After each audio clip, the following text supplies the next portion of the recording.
আলহামদুলিল্লাহ সুম্মা আলহামদুলিল্লাহ। তবে যদিও আপনাদের অঞ্চলে আমার বাড়ি না, সুদূর রাজশাহী বিভাগের নাটোর জেলায় আমার বাড়ি, আমি বহু বৎসর হলো আপনাদের এলাকায় আসি, কিন্তু জীবনে কখনোই শুনিনি আপনারা বন্যা কবলিত অবস্থার মধ্যে পড়েছেন। এবার শুনছি, কথাটা সত্য তো? সত্য না? এর কারণ কি? হঠাৎ করে বন্যার কারণ আপনারা কি মনে করেন? আল্লাহ ছাড়া তো বান্দার কোনো গতি নাই, আল্লাহ তো সবই জানে। মানুষকে বুঝার কিছু মগজ দিছে, মগজ, এই মগজ খাটাতে হবে। কি বলেন, তাই না? মগজ খাটান লাগবে। আলহামদুলিল্লাহ আলহামদুলিল্লাহ নাহমাদুহু ওয়া নাস্তাঈনুহু ওয়া নাস্তাগফিরুহু ওয়া নু'মিনু বিহি ওয়া নাতাওয়াক্কালু আলাইহি ওয়া নাউযু বিল্লাহি মিন শুরুরি আনফুসিনা ওয়া মিন সাইয়্যাতি আ'মালিনা। من يهده الله فلا مضل له ومن يضلله فلا هادي له ونشهد أن لا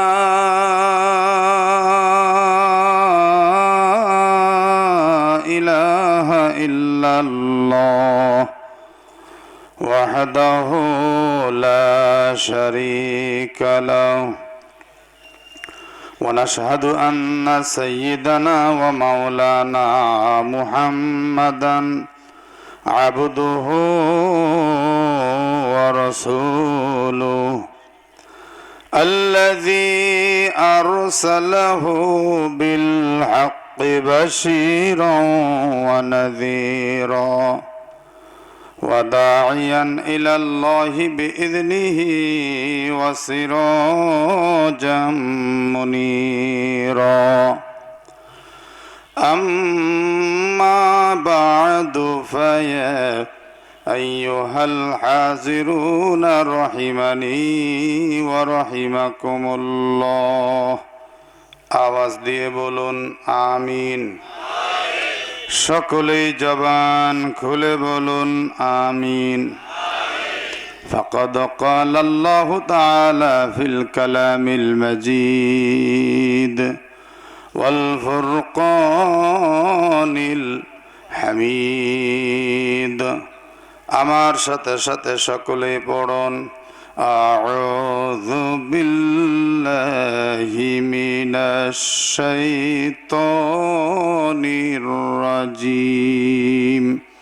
সমস্যারে পড়ছি বিসমিল্লাহির রাহমানির রাহিম। ألم تر إلى الملأ من بني إسرائيل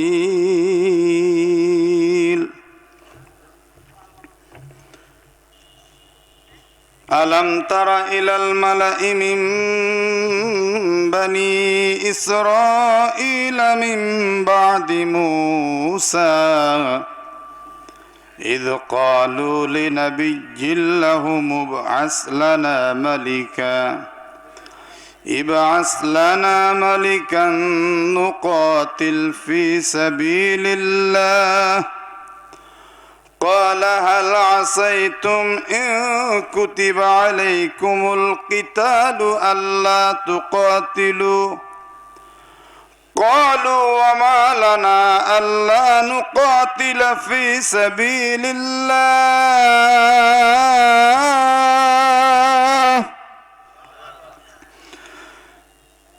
قالوا وما لنا ألا نقاتل في سبيل الله وقد أخرجنا من ديارنا وأبنائنا فلما كتب عليهم القتال تولوا إلا قليلا منهم আলিমুম বিজ্জালিমিন।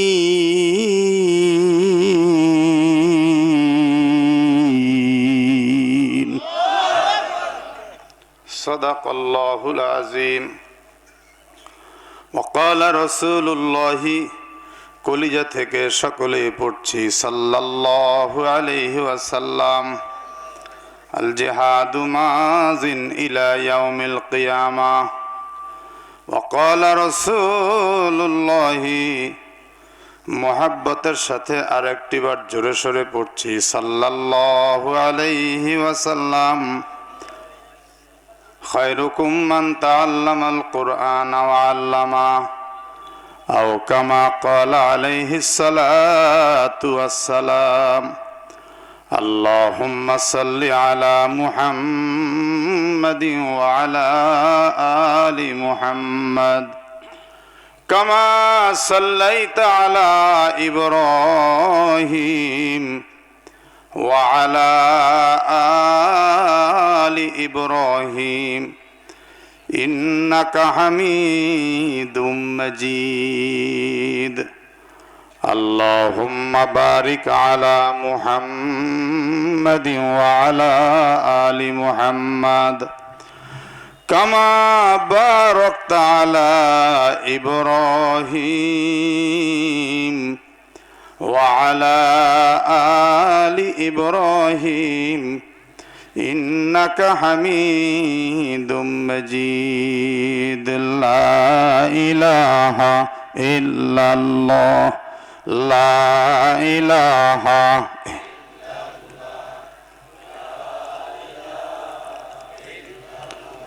মাশাআল্লাহ, আর একটু জোরে সোরে জবান খুলে পড়ছি লা ইলাহা, লা ইলাহা, লা ইলাহা ইল্লাল্লাহু, লা ইলাহা, লা ইলাহা ইল্লাল্লাহ, লা ইলাহা।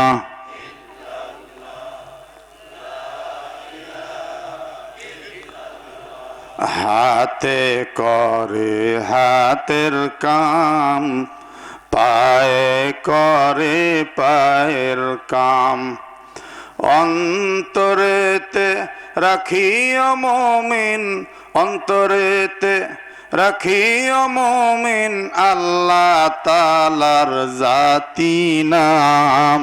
লা ইলাহা,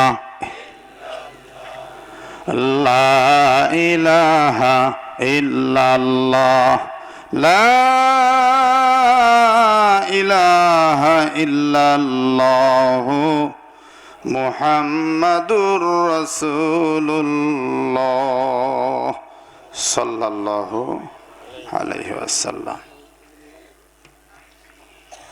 আলহামদুলিল্লাহ, পাবিয়া জুরি গোরস্থান সংলগ্ন নুরানিয়া কেরাতিয়া ও হাফিজিয়া মাদ্রাসা পোস্ট সর গোরখপুর হালুয়াঘাট ময়মনসিংহ এর উদ্যোগে আজকের ইসলামী মহাসম্মেলন। আমি আপনাদের এই সম্মেলনে একবার না দুইবার না বেশ কয়েকবারই হয়ে গেল, তাই না ভাই? বলতেছেন 4 বার। আলহামদুলিল্লাহ, আজকের এই সম্মেলনের আমি 2 জন সভাপতি দেখতে পাচ্ছি।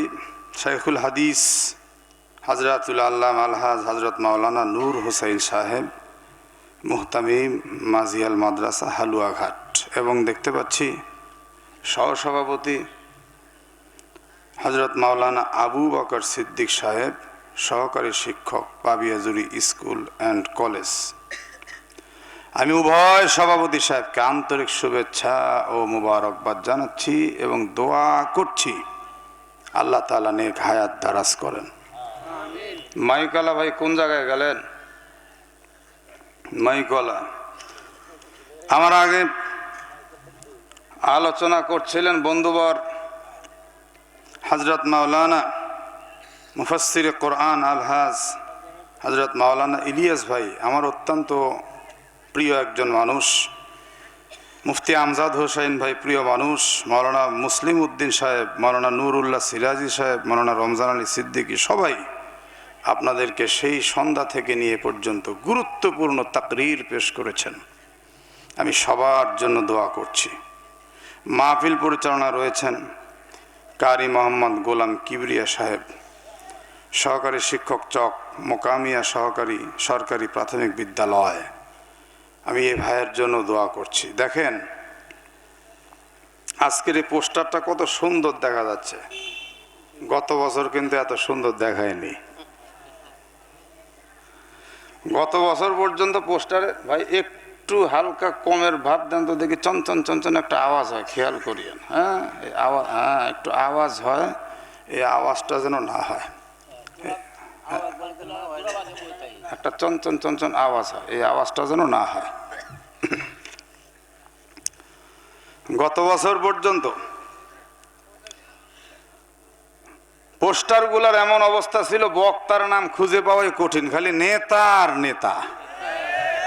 কথা বলেন না কেন ভাইজান? হাই রে নেতা, এখন নেতা কোন জায়গায় রে?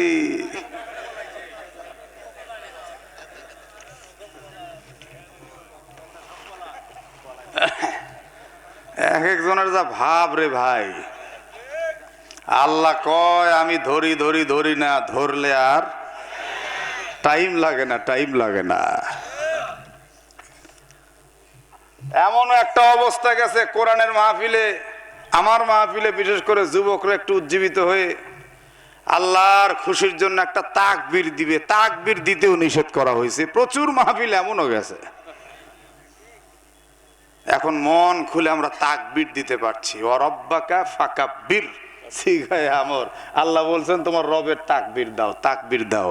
তো আজকের কোরআনের মাহফিল একটু তাকবীর দিয়ে শুরু হোক। পুরা মাহফিলে কিন্তু তাকবীর চলবে, আল্লাহর নামের তাকবীর। 16 বছর দিতে পারিনি ভাই, এখন একটু মন ভরে তাকবীর দিব। এই যুবকেরা রাজি আছে না? তো একজনে তাকবীর ধরো, যুবক একজন ধরো, নারা তাকবীর ধরো, সবাই আল্লাহু আকবার দিবে। কে পারবে? ধরো নারে তাকবীর, নারে তাকবীর। কি মজা আছে না? নাই তাকবীর দিতে কোনো শরম চলবে না। নামাজের মধ্যে উঠতে বসতে তাকবীর আছে না? নাই কথা বলতে হবে, মুসলমান আছে না? নাই তারপরে জন্মের শুরুতে আমরা যখন পৃথিবীতে আসলাম, এই জন্মের শুরুতেই আমাদের এক কানে আজান আর এক কানে একামত দেওয়া হয়েছিল। একটু আওয়াজ করে বলুন, আজান একামতের শুরুতে তাকবীর আছে না? নাই আমরা যেদিন মরে যাব, এই যে পাবিয়াজুরি গোরস্থান, 5 সমাজ মিলে এক গোরস্থান, এই কবরস্থানে আমরা যেদিন যাব, যাওয়ার আগে জানাজা হবে, জানাজার মধ্যে তাকবীর আছে না? নাই সুতরাং তাকবীর নিয়ে আমরা পৃথিবীতে জন্মেছি, সারা জীবন আমরা তাকবীর দিয়েই আল্লাহর হুকুম পালন করে যাচ্ছে। মরবো তাও তাকবীর কানে নিয়ে মরবো। আগামীর বাংলাদেশে কোন শয়তানের বাচ্চা যদি আল্লাহর নামের তাকবীর দিতে নিষেধ করে, আমরা তার জিহ্বা টেনে ছেড়ে দেব, তাকে আর ছেড়ে দেওয়া হবে না, হবে না, হবে না। হ্যাঁ আসেন, আমিও আইছি, আমিও আইছি, আসেন। মজা করে বলতেছে, ভালোবাসে তাই বলছে। কি বলেন? দেখি না, আজকে এমন একটা ওয়াজ তাফসীর আমি আপনাদেরকে কোরআন থেকে শোনাবো, যা বর্তমান প্রেক্ষাপটকে পরিষ্কার করে দিবে। বলবো? কারো গায়ে বাঁধবে না তো? অসুবিধা হবে না তো?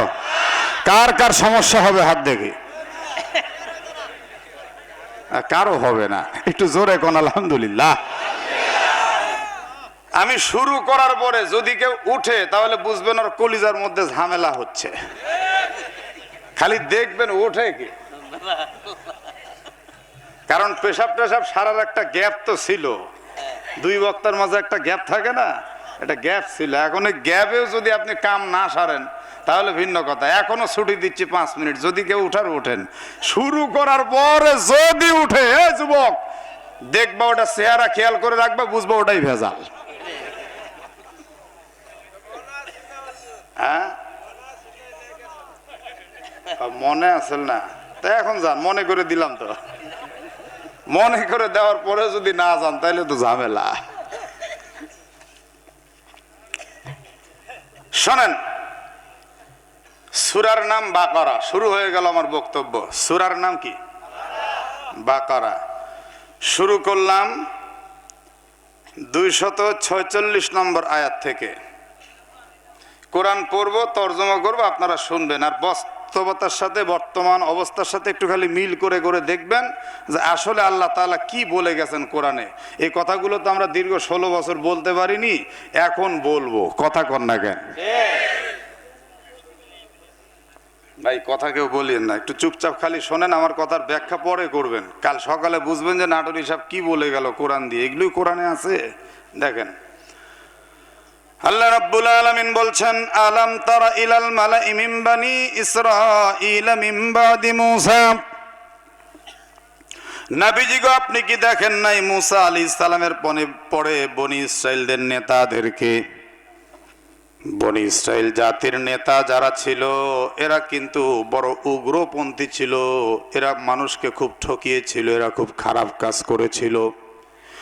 সেই নেতাদের দৃষ্টান্ত আল্লাহ আমাদেরকে তুলে দিয়ে রাখছেন একদম কিয়ামত পর্যন্ত। তার কারণ হলো, ওই বনি ইসরাইলদের মতো স্বৈরাচারী শয়তান নেতা যুগে যুগে আসবে, মানুষকে ঠকাবে। এদের পরিচয় কোরআনের মধ্যে আছে না নাই? সারা জীবন তারা জ্বালাবে।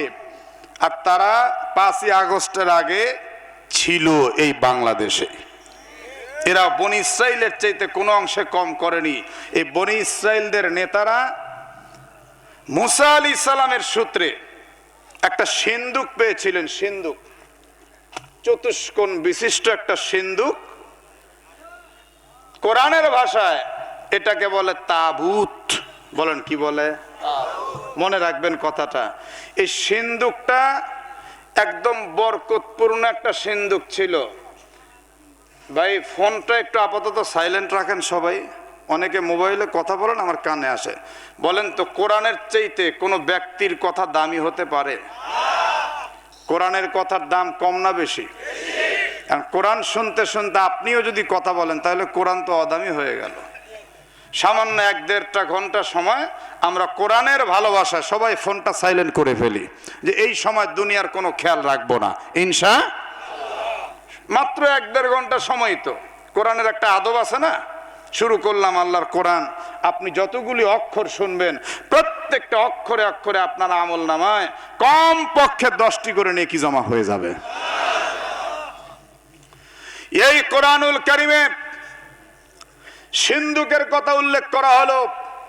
মুসা আলাইহিস সালামের ইন্তেকালের পরে এই সিন্দুকটা বনি ইসরাইলের নেতারা নিয়ে নিয়ে ব্যবহার করত।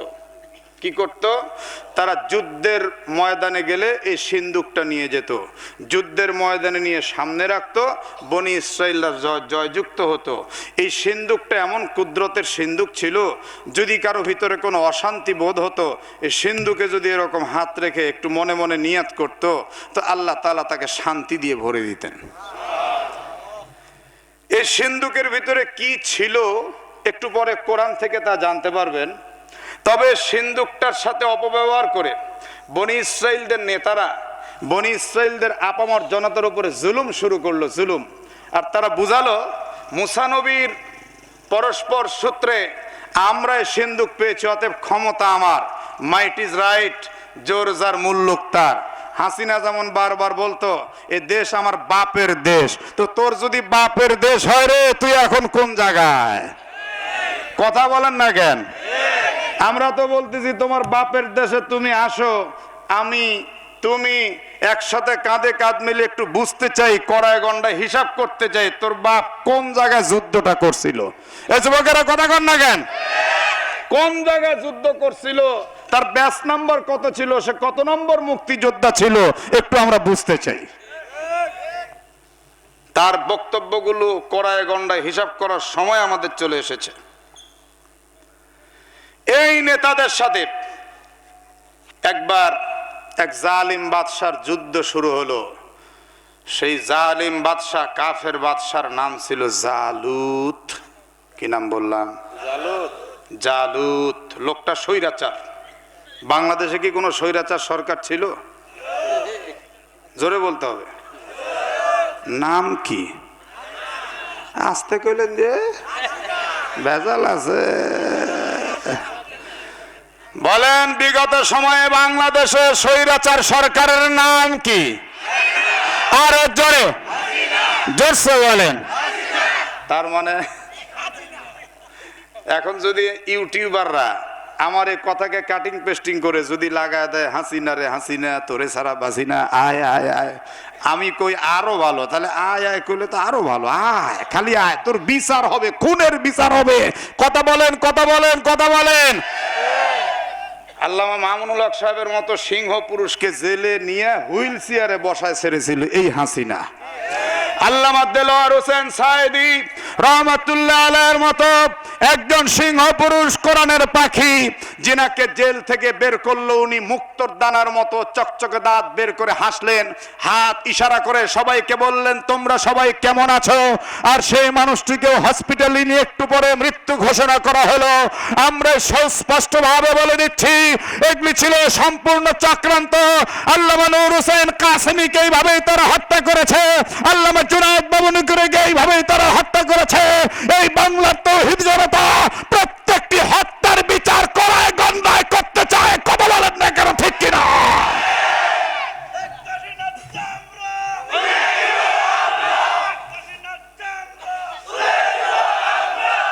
সম্মানিত উপস্থিতি, স্বৈরাচার সরকার, তার নাম বললাম জালুত। জোরে বলেন, নাম কি? অপরদিকে বনি ইসরাইল বাহিনী নিয়ে যায় সিন্দুক রাখলো, যুদ্ধ শুরু হলো। স্বৈরাচার বাদশাহ জালিম বনি ইসরাইলদেরকে কচু কাটা করতে লাগলো। মারতে মারতে এমন অবস্থা শুরু হইল, তারা ভীত সন্ত্রস্ত হয়ে গেল, সর্বনাশ করছে, আমাদের লোক তো প্রায় শেষই হয়ে গেল। এরপরে এই স্বৈরাচার বাদশাহ জালুত করলো কি, তাদের এই কুদরতের আল্লাহর দেওয়া সিন্দুকটা ছিনতাই করে নিয়ে চলে গেল। নাউজুবিল্লাহ পড়েন। আচ্ছা, জালুত বাদশাহ সিন্দুক নিয়ে চলে যাচ্ছে, যাক, জালুত বাদশাহ সিন্দুক নিয়ে চলে যাচ্ছে, যাক, ওইদিকে সে গেল। এইদিকে বনি ইসরাইল জাতির মধ্যে একটা আইন ছিল। আইনটা কি জানেন? ইয়াকুব নবীর যত সন্তান ছিল তার মধ্যে এক সন্তানের নাম হচ্ছে ইয়াহুদা। নাম কি? ইয়াহুদার বংশের মানুষগুলি রাজা হবে, এটা হলো তাদের আইন। ইয়াহুদার বংশের বাইরে আর কেউ রাজা দাবি করলে চলবে না। হযরত ইয়াকুব আলাইহিস সালামের আরেক সন্তানের নাম ছিল লাবি। লাবির বংশে থেকে নবী হবে, নবী এই বংশের বাইরে কাউকে মানা হবে না। লাবি আর ইয়াহুদা এই দুই বংশের বাইরে কেউ কাউকে মানতে চায় না, বড় কঠোর আইন তাদের মধ্যে ছিল। কিন্তু জালুত স্বৈরাচার বাদশা যখন এদেরকে মারতে মারতে একদম কচু কাটা করে ফেললো, তখন তারা হিসাব কিতাব করে দেখলো লাবি বংশের অর্থাৎ নবী বংশের মানুষগুলো মোটামুটি একদম শেষ পর্যায়ে চলে গেল। তাহলে পরবর্তী আমাদের নবী কে হবে? হিসাব করে দেখলো ওই লাবি বংশের মধ্যে একটা মাত্র মহিলা ছিল, ওই মহিলার পেটের মধ্যে আল্লাহ একটা বাচ্চা দান করেছিলেন। এবার বনি ইসরাইল জাতি সবাই আল্লাহর কাছে দোয়া করতে লাগলো, আল্লাহ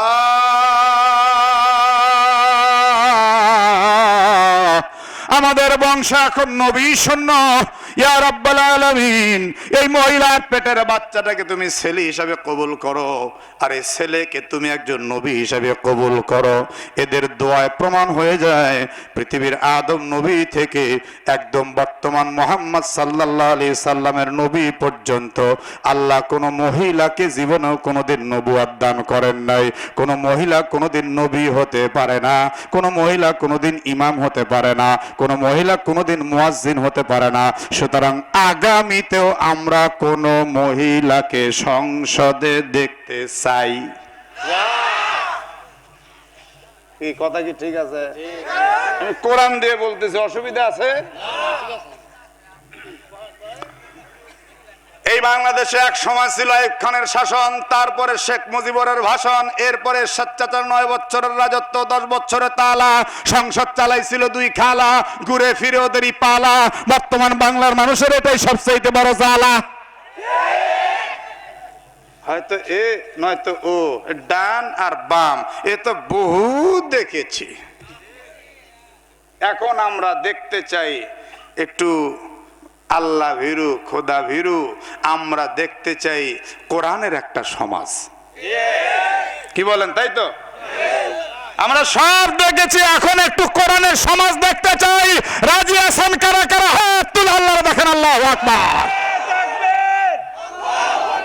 কোরআনের আলো ঘরে ঘরে জ্বালো। থামেন, হাত নামান। এই মানুষের ঘর বাড়ি জ্বালায়া করবেন নাকি? বলেন, আল কোরআনের আলো দেলে দেলে জ্বালো। আর যদি দেলে না জ্বালান, অন্তত সংসদে জ্বালান। কথা কর না কেন? কারণ এই পার্লামেন্টে যদি একবার কোরআন বসে যায়, বাস আর কোনো টেনশন নাই। আল্লাহ যেন কবুল করেন, আমিন বলেন, আমিন। এখন এই লাবি বংশের এই মেয়েটি যখন বাচ্চা প্রসব করলো, সবাই দেখলো বাচ্চাটা পুরুষ বাচ্চা। সুবহানাল্লাহ পড়েন। নাম রাখা হলো শামবিল, কোন কোন রেওয়ায়েতে আসছে শামুইল, তো শামবিলই বলেন। কি নাম রাখলো? শামবিল। এই শামবিল বড় হইলে আল্লাহ পাক তাকে নবী বানায় দিলেন।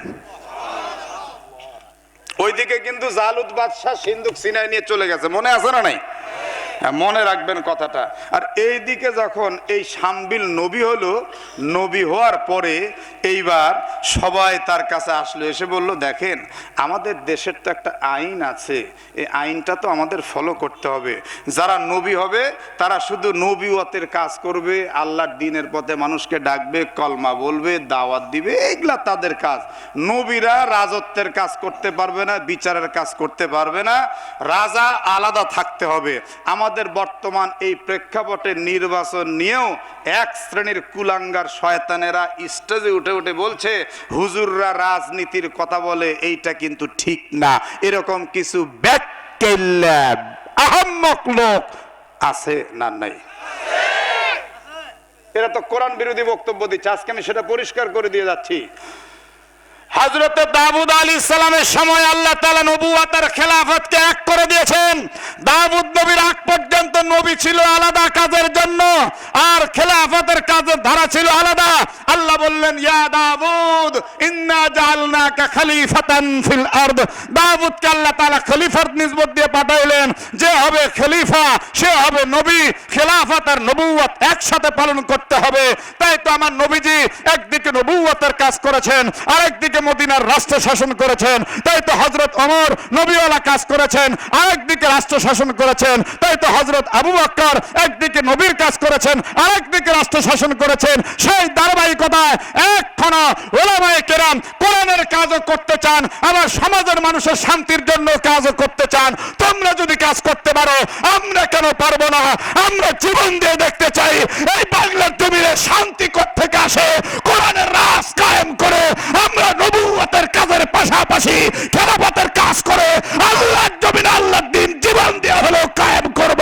রাজি আছো না?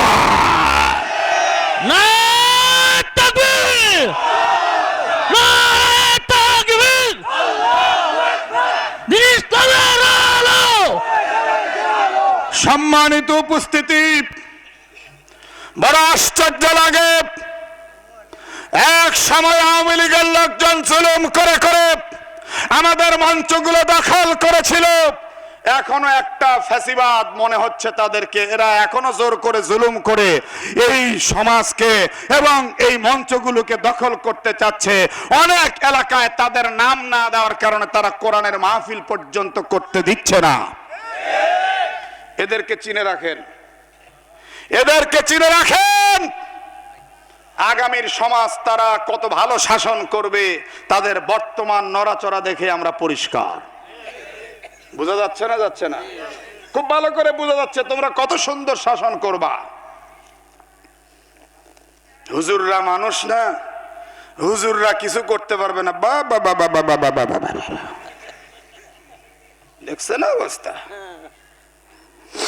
এখন দাউদ নবীর আগে ধারা ছিল, তো বনি ইসরাইল জাতি সবাই আসলেন তাদের নবী শামবিল আলাইহিস সালামের কাছে। কোন নবী? এবার আমি খালি আয়াত টানবো, আপনারা ভালো করে শুনবেন। এই ঘটনাটা শুনলে প্রেক্ষাপট আরো পরিষ্কার হবে, খেয়াল করেন। ইয ক্বালু লিনাবিয়্যিল্লাহুম, বনী ইসরাইল জাতি তাদের নবীকে বললেন, ইবআস লানা মালিকা, আপনি আমাদের জন্য নিযুক্ত করে দেন একজন রাজা, নুকাতিল ফি সাবিলিল্লাহ, আমরা আল্লাহর রাস্তায় যুদ্ধ করব। ওই যে জালুত স্বৈরাচার বাদশা আমাদের এই তাবুতকে সাকিনা কি বলে সিন্ধুককে ছিনতাই করে নিয়ে গেছে, আমাদের উপরে জুলুম করছে, আমরা কিন্তু তাকে ছেড়ে দেব না। ক্বালা হাল আসাইতুম, এবার তাদের নবী শামবিল আলাইহিস সালাম বললেন, তোমাদের কাছে কি আশা করা যায়, ইন কুতিবা আলাইকুমুল কিতালু আল্লা তুকাতিলু, যদি তোমাদের উপরে আল্লাহর পক্ষ থেকে যুদ্ধ ফরজ করা হয় তাহলে তোমরা যুদ্ধ করবে, এটা কি আশা করা যায়? কারণ তোমরা মুসা নবীকে কম জ্বালাও নাই, তোমরা তো সেই বনী ইসরাইল জাতি, মুখে বলো একটা, করো আর একটা। ক্বালু, তারা বলল, আমালানা আল্লা নুকাতিলা ফি সাবিলিল্লাহ, আমরা আল্লাহর রাস্তায় কোন দুঃখে যুদ্ধ করব না। ওয়াকুদ উখরিজনা মিন দিয়ারিনা ওয়া আবনাইনা, নিশ্চয়ই আমাদেরকে আমাদের ঘর বাড়ি থেকে বের করে দেওয়া হয়েছে, আমাদের সন্তান থেকেও আলাদা করে দেওয়া হয়েছে, অবশ্যই আমরা যুদ্ধ করব। ফালাম্মা কুতিবা আলাইহিমুল কিতাল, অতঃপর মহান রব্বুল আলামিন তাদের উপরে যুদ্ধকে ফরজ করে দিলেন। তাওয়াল্লাও, যুদ্ধ ফরজ করে দিলে তারা এবার মুখ ফিরিয়ে নিল, কেউ উল্টা পাল্টা বকতে থাকলো। ইল্লা কলিলাম মিনহুম, তাদের মধ্য থেকে অল্প সংখ্যক ব্যতীত কেউ যুদ্ধ করতে রাজি হলো না। মুফাসসিরিনে কেরাম উল্লেখ করেছেন, তাফসীর কুরতুবীর মধ্যে এসেছে, হযরতে শামবিল আলাইহিস সালাম এবার তিনি ৮০,০০০ যুদ্ধের সৈনিককে জোগাড় করলেন। একটু জোরে সরে বলুন তো, কয় হাজার? ৮০,০০০ জোগাড় করলেন। জোগাড় করার পরেও তাদেরকে বলছেন, দেখো, লা তাবদীলা লিকালিমাতিল্লাহ, আল্লাহর কথার তো কোনো পরিবর্তন হয় না, তোমরা যুদ্ধের জন্য বলেছ, তাই তা আল্লাহ তোমাদের উপরে যুদ্ধ ফরজ করে দিয়েছেন, তোমরা না বললে তো হতো না, তোমরা চাইছো, আমি আল্লাহর কাছে মোনাজাত দিছি, আল্লাহ কবুল করছে, আলহামদুলিল্লাহ বলেন। তো আল্লাহর দেওয়া জিনিস এখন কি আল্লাহ ফেরত নিবে? একটু জবান খুলে বলেন, আল্লাহর জবানের দাম আছে না নাই? ওমান আসদাকু মিনাল্লাহি কিলা ওমান আসদাকু মিনাল্লাহি হাদিসা, আল্লাহর চাইতে সত্য কে বলবে? আল্লাহ যা বলেন তাই করেন, এর কোনো বিকল্প হয় না। তো তোমরা এই যে ৮০,০০০ মানুষ, এখন তোমরা জিহাদের জন্য প্রস্তুতি নাও। এখন ৮০,০০০-এর মধ্যে বলছে, হুজুর জিহাদ করব, কিন্তু কার নেতৃত্বে করব? আমাদের রাজা কে? ওই স্বৈরাচার জালুতের বিরুদ্ধে যে আমরা যুদ্ধে যাব, আমাদের নেতৃত্ব দিবে কে? বলিষ্ঠ নেতা ছাড়া কিন্তু দল টিকে না। কি ভাই, একজন নেতা লাগে না? একজন বিচক্ষণ লোক লাগে না? একজন আমির লাগে না? কার পিছনে আপনি দৌড়াইবেন? স্বৈরাচারের পিছনে দৌড়ায় তো লাভ নাই, কথা বলেন। এবার বলে, তোমাদের নেতা যে কে হবে? আচ্ছা, আমি আল্লাহর কাছে একটা মোনাজাত দিই। হযরত শামবিল আলাইহিস সালাম আল্লাহর কাছে একটা মোনাজাত দিলেন, আল্লাহ গো, এই বনী ইসরাইল জাতি তো একটা রাজা চাচ্ছে, রাজার নেতৃত্বে তারা যুদ্ধ করবে, ইয়া রব্বাল আলামিন, এখন আপনি একটা রাজা নিযুক্ত করে দেন। আল্লাহ তাআলা হযরতে শামবিল আলাইহিস সালামকে রাজার খবর জানিয়ে দিলেন। শামবিল আলাইহিস সালাম এবার বনী ইসরাইল জাতিকে বলছেন, ওয়াকাল লাহুম নাবিয়্যুহুম ইন্নাল্লাহা ক্বাদ বা'আসা লাকুম তালুতা মালিকা, তোমাদেরকে আল্লাহ রাব্বুল আলামিন রাজা হিসেবে নিযুক্ত করেছেন তালুত নামক একজন ব্যক্তিকে। জোরে বলেন, নাম কি বললাম? তালুত। সবাই মুখস্থ করেন, কি নাম বললাম? তালুত। ইনি হচ্ছেন মুসলমানদের পক্ষের, আর জালুত কাফেরদের পক্ষের। জালুত স্বৈরাচার আর তালুত মুসলমান। বলেন না আলহামদুলিল্লাহ। এখন দুইটা গ্রুপ হয়ে গেল না? দুইটা গ্রুপ যখন হয়ে গেছে, এরা বলছিল যে আপনি যুদ্ধ আল্লাহর কাছে বলেন, আল্লাহ যুদ্ধ ফরজ করুক। যুদ্ধ ফরজ করছে, তখন অধিকাংশ ভেগে গেছে। এবার ৮০,০০০ জমা করছে, আবার আরেক কথা কইছে যে আমাদের রাজা দেন। এবার আল্লাহ রাজা নিযুক্ত করছে না। এবার দেখেন কি কয়, আমাদের দেশেও দেখবেন এরকম কিছু পেঁচুক লোক আছে। শুক্রবারে ইমাম সাহেব জুমার নামাজের সময় যত সুন্দর বক্তৃতায় দিক, কিন্তু কিছু পেঁচুক লোক ওই হুজুরের কথার পেঁচ ধরবেই। কথা কয় না রে। ইমাম সাহেব মসজিদের শুক্রবারের দিন সুদের ওয়াজ শুরু করেছেন। আহাল্লাল্লাহুল বাইআ ওয়া হাররামার রিবা।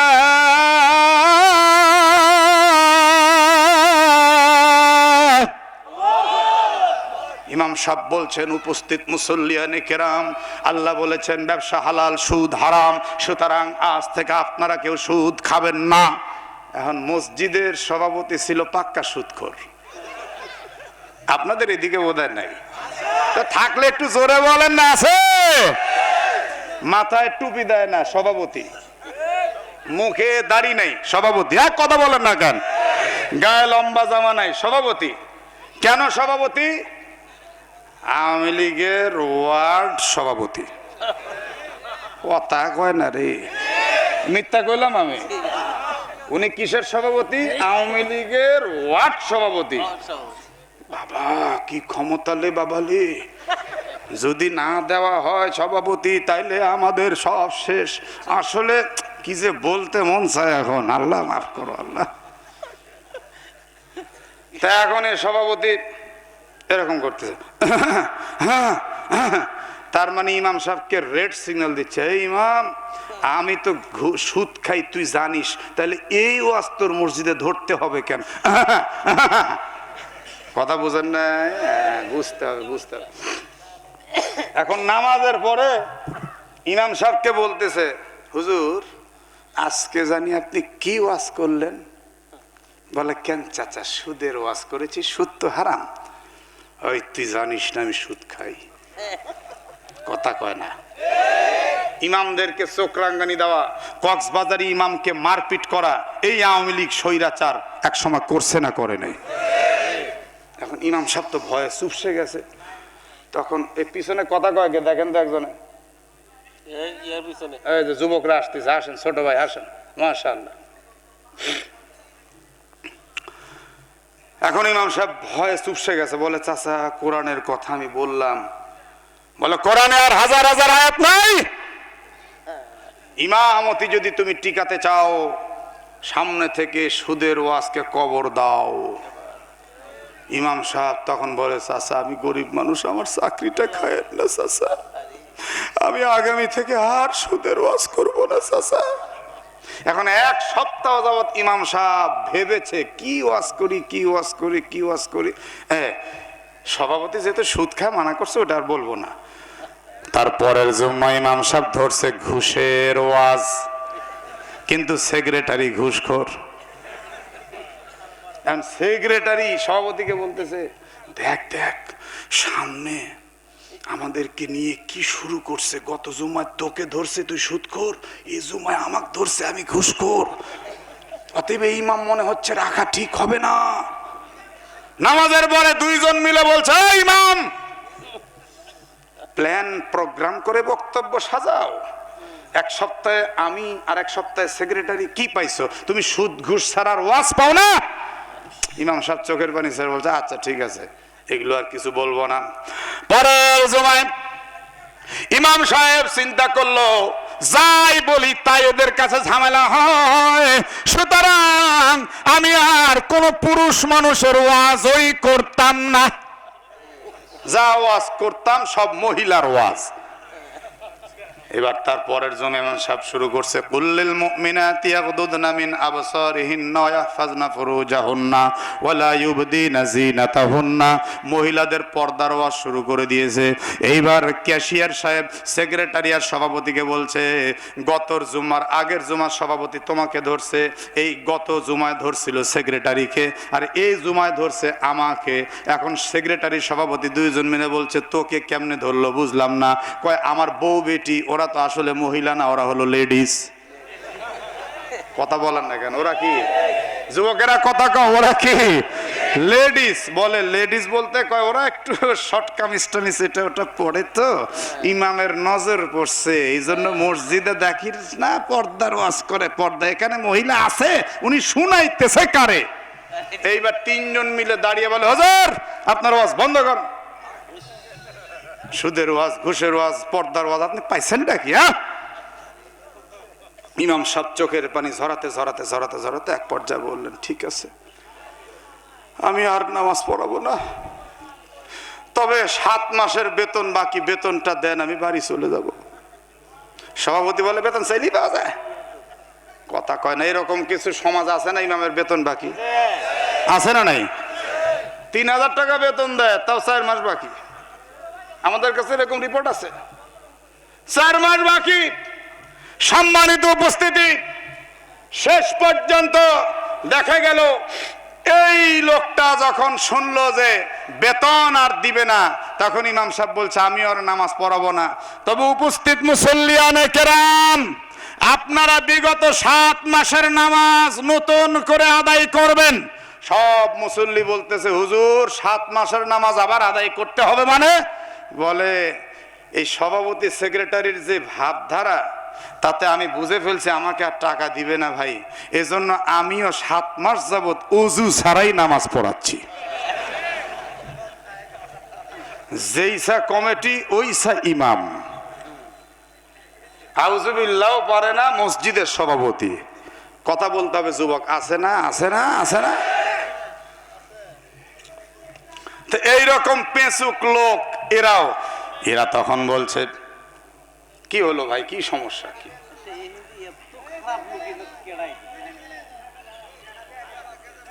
শোনেন শোনেন, আমার দিকে তাকান, এদিকে তাকান। আমি আগে বলেছি এই আয়াতগুলি শোনার পরে অনেকের কলিজা জ্বলবে। কথা বলেন না কেন, ঠিক কিনা? কিন্তু আপনারা বলেন কলিজা জ্বললে কি হবে? কোরআন চলবে না চলবে না? এই যুবকেরা কথা বলো, কোরআন চলবে না চলবে না?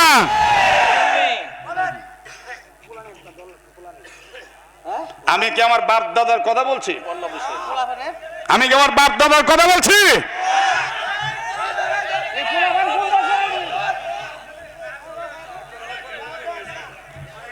থামেন থামেন, 2 জন গেছে, বাস থামেন, থামেন। সম্মানিত উপস্থিতি, খেয়াল করে শোনেন, লক্ষ্য করে শোনেন।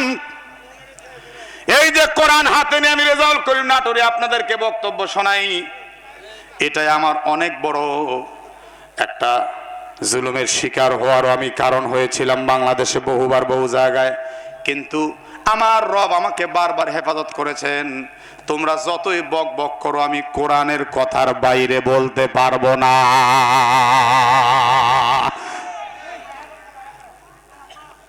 আমার ভাইরা, এই মানুষগুলিও ঠিক ছিল এরকম পেচুক মানুষ।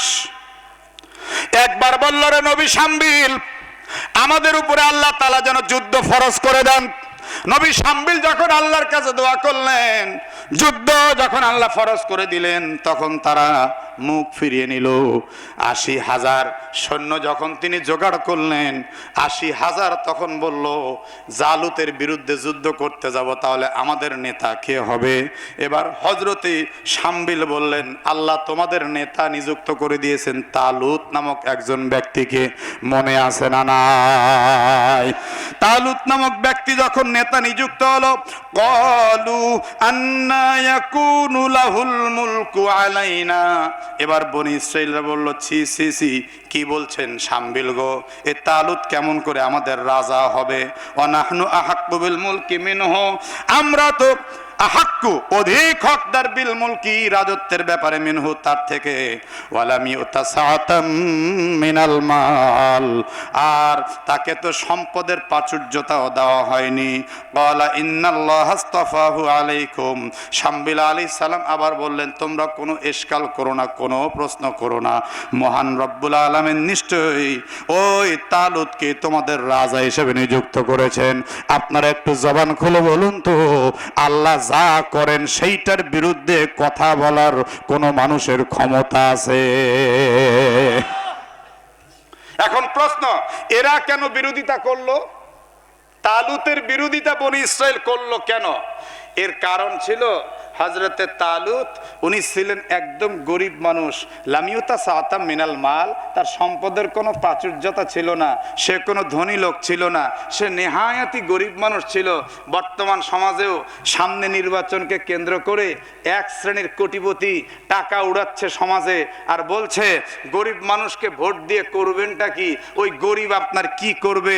এই কোটিপতির ঘরের কোটিপতি, তুমি বা কি করবা? তুমি কি তোমার বাপের জমি বিক্রি করে জনগণ জনগণের সেবা করবা। জনগণকে যা দেওয়া হয় সব রাষ্ট্রীয় কোষাগার থেকে দেওয়া হয়, সেখানে ধনী গরিবের কোনো হিসাব নাই। হিসাব হলো একটা নৈতিক চিন্তা চেতনার মানুষের দরকার। কি কথা বুঝতেছেন তো? কি হুজুর এই কথাগুলোর দরকার আছে না? আপনি বলেন বলেন এই কথাগুলোর দরকার আছে না? লাম ইউতাসাতাম মিনাল মাল, মাল মানে সম্পদ। বলেন মাল মানে কি? বলে তাকে তো সম্পদের প্রাচুর্যতা দেওয়া হয়নি, সে তো গরিব মানুষ। গরিব তো গরিব। তাফসিরে তবারির রিওয়ায়াতের মধ্যে আসছে সে পানি বিক্রেতা ছিল, পানি বিক্রেতা। তাফসিরে কুরতুবির রিওয়ায়াতের মধ্যে আসছে উনি ছিল চামার, মানে চামড়া ঠিক করত। আপনারা চামার বলেন না কি বলেন? না মুচি বলেন? না মুসি। আচ্ছা মুসিকে মানুষ কি সমাজে দাম দেয়?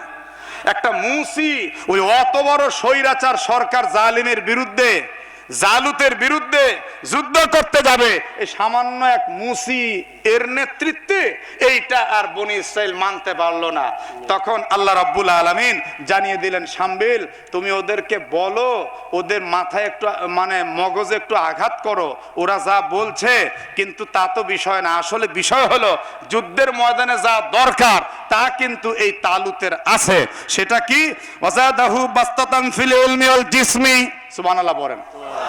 তালুতের দুইটা জিনিস আছে, সম্পদ নাই কিন্তু তালুতের আছে হলো মেধা, যুদ্ধ কৌশল, সমর কৌশল।